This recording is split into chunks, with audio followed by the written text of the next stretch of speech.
a confrontation that is all set to take place between the United States as China.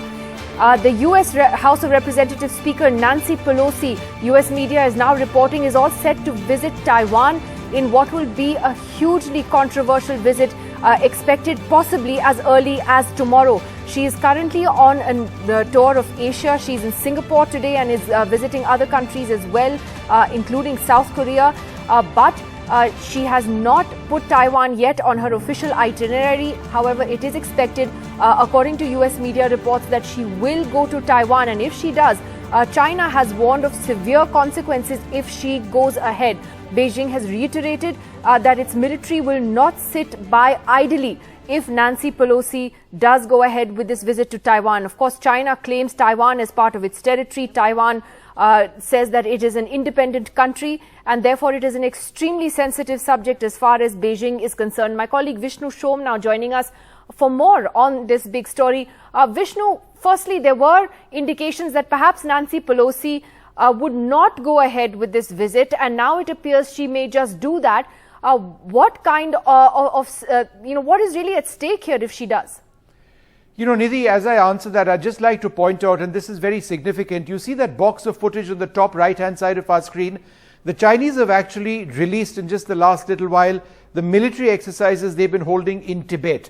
So that has come at a time when this entire Pelosi episode is taking place, where the United States are making it clear increasingly, it's still sources based, but it does appear quite clear that the US speaker is going to actually be in Taipei.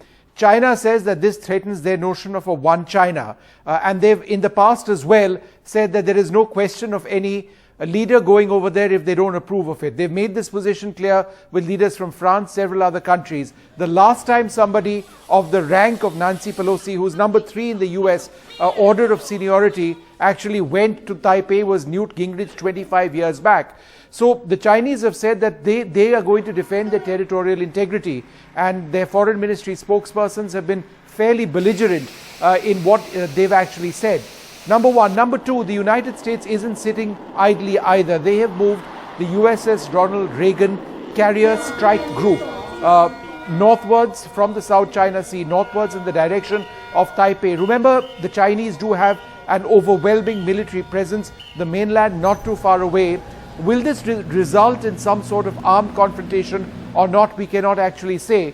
But all of this, if we are talking about Chinese belligerence, let's again place the Pelosi situation with the belligerence which we are seeing on our borders. The footage on the bottom right-hand side is from Tibet. This is where there is an extremely high level of military preparedness all along the Himalayas. And therefore, while India is concerned about Chinese belligerence, which you can see on the bottom right-hand side of your screen over there, there is another example of Chinese belligerence far away in the Pacific Ocean.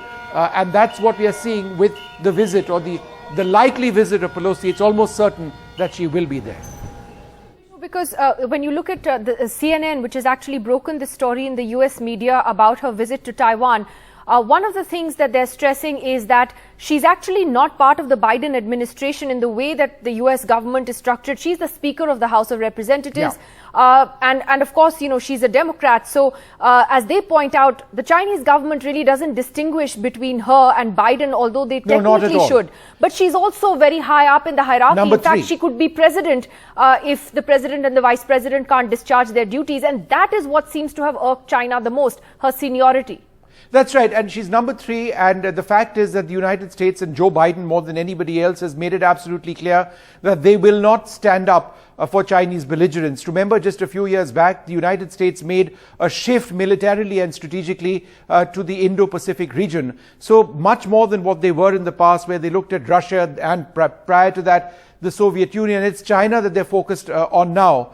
We have seen over the last few years a record Chinese military expansion, naval expansion, perhaps the greatest in terms of numbers in history. So that is what the United States confronts right now. While the United States, and this is important, does accept a one China policy, they have all along said that, look, you can't stop our leaders from actually visiting. And I think in all of this, let's not forget about Taiwan itself. It's one thing to sort of talk about America and to talk about China, but Taipei certainly welcomes this visit. This is an extremely industrialized, extremely technologically savvy country. It is one of the world's leading centers of semiconductor technology. Extremely industrialized. It is a powerful democracy in its own right, which faces the threat of China or an extremely belligerent China. But I think the immediate situation is, what is China going to do? Are they going to somehow militarily hit out at Taiwan or not? That remains to be seen. But it's a very tense situation. We haven't seen this extent of tension between China and Taiwan perhaps ever.